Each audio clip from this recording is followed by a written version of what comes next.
It seems as if we are back. It looks like the entire crypto market has yet again recovered, and every single person who bought that dip right now must be freaking dancing on the floor because they were right once more. And so over the past couple of days, all I've been saying in my videos is the only thing I can do right here is just buy more as the price goes down while still keeping things a bit stable, a bit, in a position of, ooh, what if we were to crash like crazy?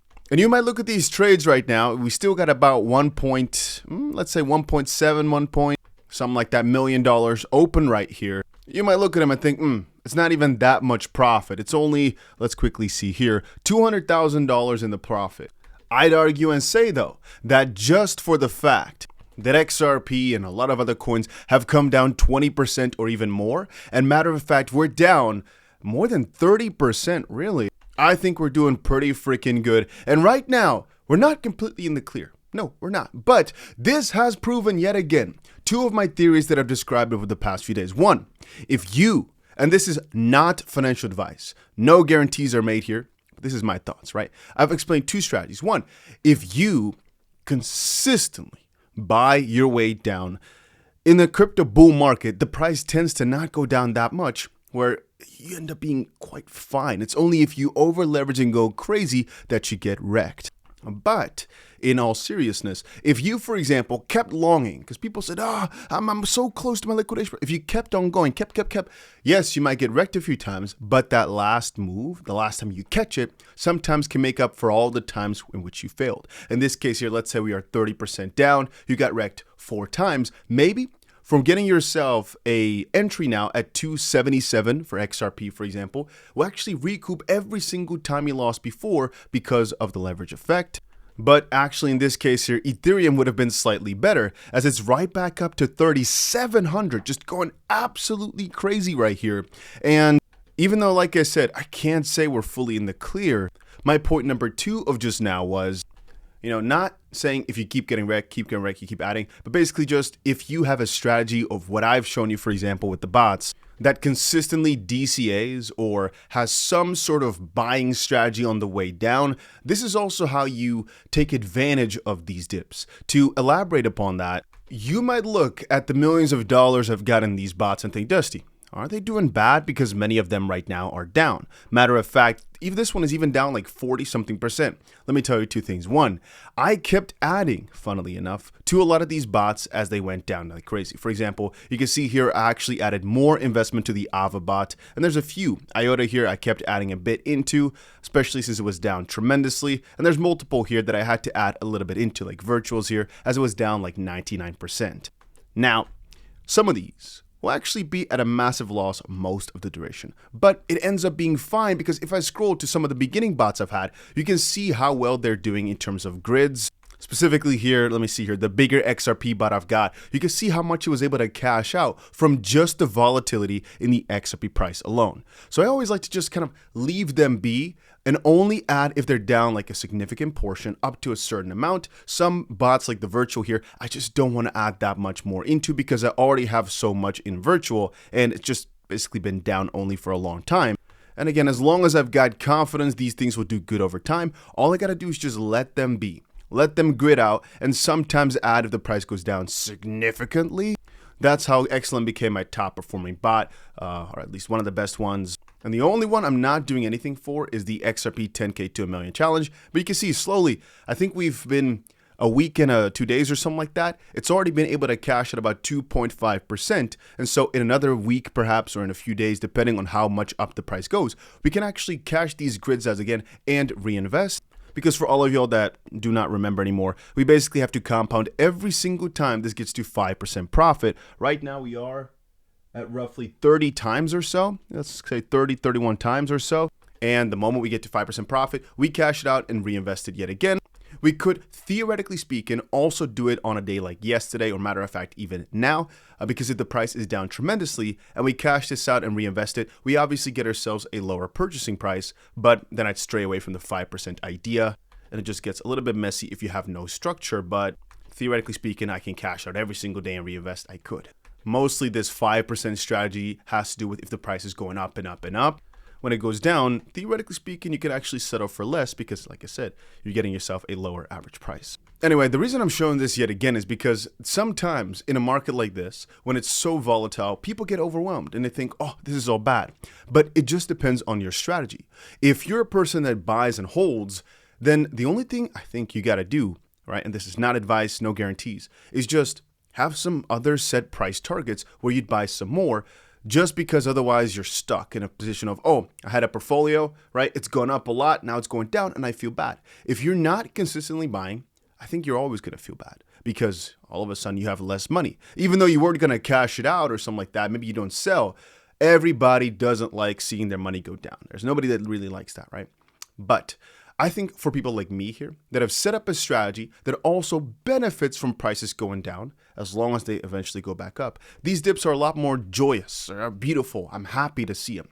The volatility here brings me obviously more money than if the price were to just go straight up. Now, again, this is all with the idea in mind that over time, the price will actually go up. If it keeps going down, the only thing that will save you is exiting or shorting. But I generally still find that the all-time high of this season is going to be between this month, basically, and January of 2026. And all I'm doing is just making sure I don't get my positions wrecked. I keep adding to my bots because, well, every single time they're down a lot, I prefer to add because that way they end up becoming your top performers. It's really that interesting. But let me quickly show you here, right? That way they become your top performers. If you want to join the bot trading, by the way, first link in the description down below. Or if you want to trade on 𝗂𝗂𝗂, is the platform I use the most for my trading. It's the one I've got $1.7 million worth of positions open on right now. It's 𝗂𝗂𝗂, right? Very, very nice platform as well. You can check them out. And if you're not into bot trading, you're not really into just holding, you prefer to have a little bit more of an active strategy, what I think, right, is again, to consider what I've stated a few times on the channel before. It's that right now we are on the brink of Bitcoin losing to altcoins. And we're seeing that with the fact that Ethereum right now gained much more steam over the past few hours, days here, whatever you want to call it, and actually relatively did not lose as much. Ethereum has been really, really strong. It tends to be that in the peak season, right, Bitcoin has already gone. But then Ethereum starts and that kind of ignites a whole flame of people thinking, matter of fact, many alts can actually do really, really well. We don't just have to go for the minimal gains of Bitcoin. And now with 𝗕𝗓𝗋 Gaming and actually many treasury companies buying many alts and really fully having a strategy for it of raising a lot of money and putting it into altcoins, I keep on saying, if they're all going to aggressively buy these coins, you have to understand, they will have a liquidation price. So there's two options. One is to basically front run them. I guess there's three options. Front run them, buy when they're saying they're raising money to buy more of these coins. That could be with MicroStrategy. They just announced they're raising another $4 billion, I believe, to buy more Bitcoin. And so if their wreckage price is like 70K a Bitcoin, everything within that range, if you not get wrecked at a 70K Bitcoin, it's basically free, right? That's what I always call it. Because again, could they get wrecked? Sure. But if they do, Bitcoin is really going to go drop by another 80% probably, at least for a bit. So that's option number one. Option number two is to go along with them. If they're buying, you're buying. It's basically like you're buying into that company, but depending on their NAV, you might get yourself a better deal, might be slightly worse. Maybe you could better invest in a company. That just all depends, right? And option number three is to bet on their downfall. You're going against them. You're actually perhaps shorting those coins because you think that other people are going for strategy 1 and 2, and you want to see it collapse. Now, the benefit and the problem with number three is, yes, it's like The Big Short, the movie. You may do really, really well if you're right, but the probability of right is really small. You're being that anomaly. You're being the person that basically says, yep, this crypto is actually worth 0 and you're shorting it. It's hard because, again, you'll make a ton of money if you're right. Matter of fact, shorting any crypto to 0, like we saw with Luna, that's how GCR, very famous crypto Twitter character, was able to make probably maybe $2 billion off of like 10 mil. Why? Because he basically shorted Luna to absolute 0.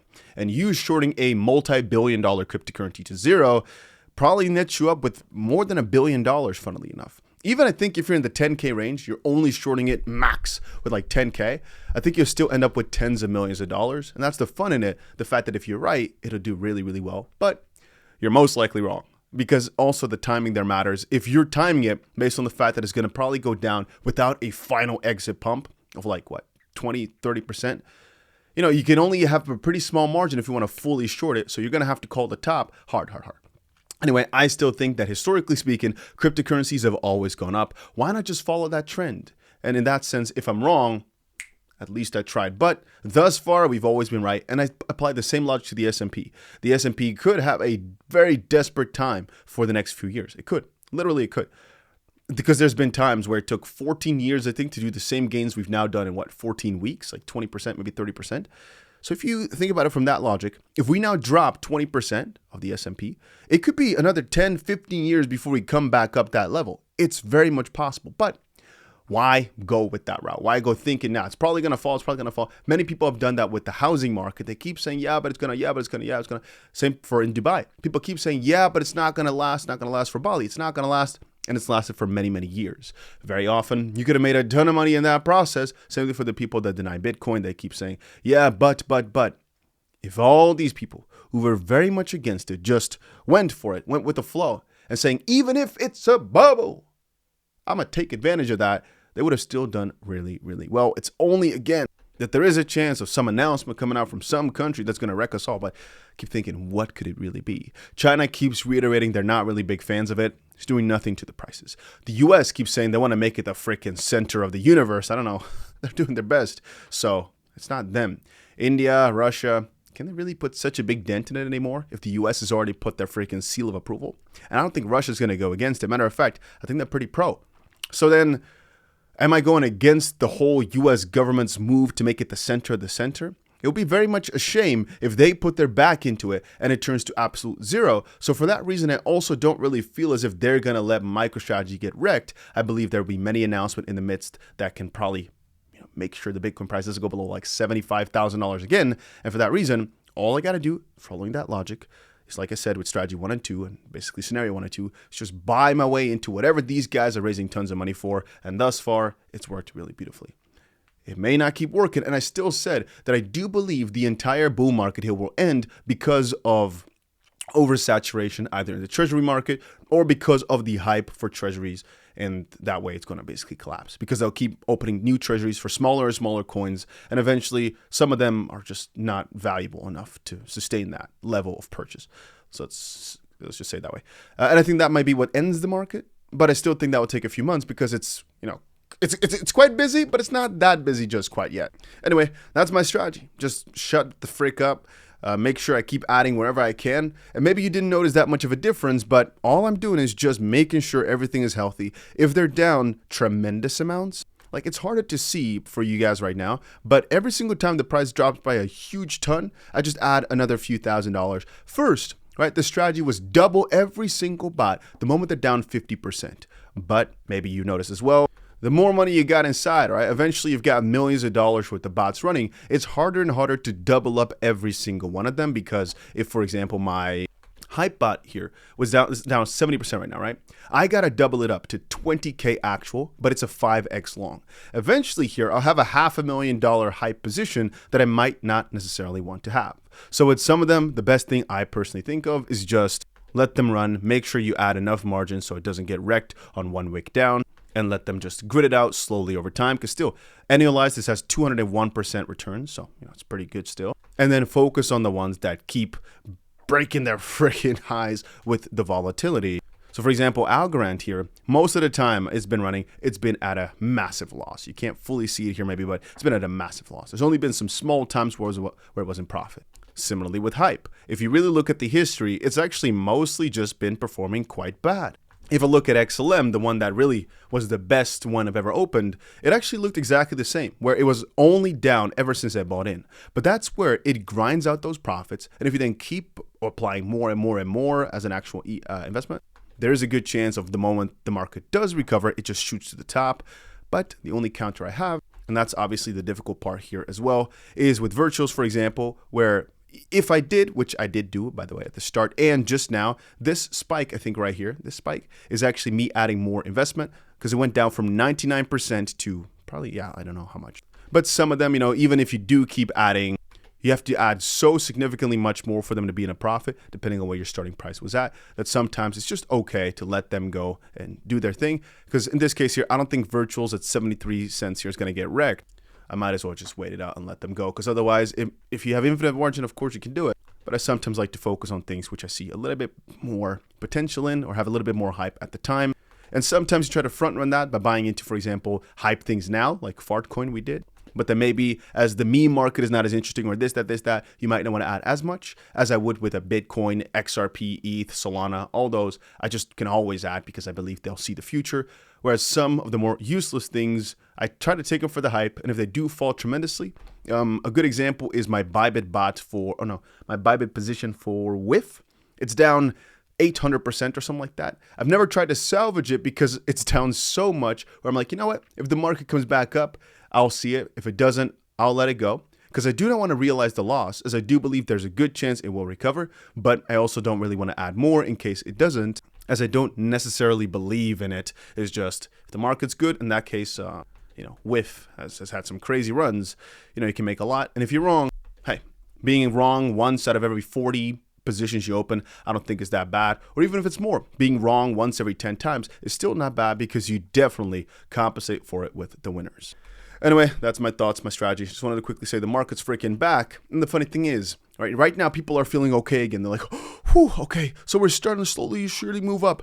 The moment we drop a little bit again, I'll see the same exact comments. Right now, they're thinking, should I still buy? Should I still buy? And then the moment the market moves down, they're like, I'm happy I didn't buy. I'll never buy this garbage dog crap. And now you realize again, if you just are consistent with it, it almost always works out. And if it doesn't, I always find some joy in the idea that some other people are getting wrecked way more than me. But this proves my point of what I stated earlier, right? With the guy that lost like 40 mil this week. I'd say the long story short about that story, I'm trying to find it real quick, but I can't see it right now. What I basically said right there is he's opening massive trades and he's willing to take a little bit of a loss. By the way, I just see now Sharplink Gaming bought another 66 mil worth of ETH a few hours ago.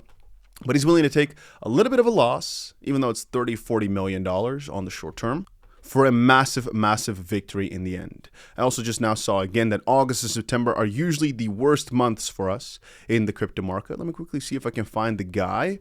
Aguila Trades. Let me quickly see. Can I scroll through and find him? Here we go. So Aguila here, you can see, if we look at this post, he actually lost about $40 million longing for the most part. He got wrecked as the market went to 114,000. But if you look back at it, he was actually opening into the strength because he expected probably this move to break out above the all-time high. Turns out he was wrong. He actually got wrecked at 114. But perhaps if he again started building up that position from the moment in which he got wrecked, maybe, for example, he got fully liquidated at 112,000, but just every single time kept buying into it, right? In this case here, you can see he didn't really open much in this meantime. He just got wrecked. Maybe he had a new target of $112,000. He just started adding, even though the price went up. And right now he's made so much more money than he ever lost. It's very well possible. People like to laugh at it and say, oh, he's getting wrecked. There's a lesson in that. Not really, because we'll see who wins in the end. It's not a short-term game. A lot of people are here to make the real big money. And again, if we look at his yearly performances of last year, at least publicly, because you can always see these dashboards of Bybit, up $100 million. I don't know. Probably knows something. Anyway, those are my thoughts on the matter. Happy the market is back up, but job not finished. Anyway, I hope you guys are still here. I hope you didn't give up on all your crypto stuff because I still keep saying we've just only gotten started.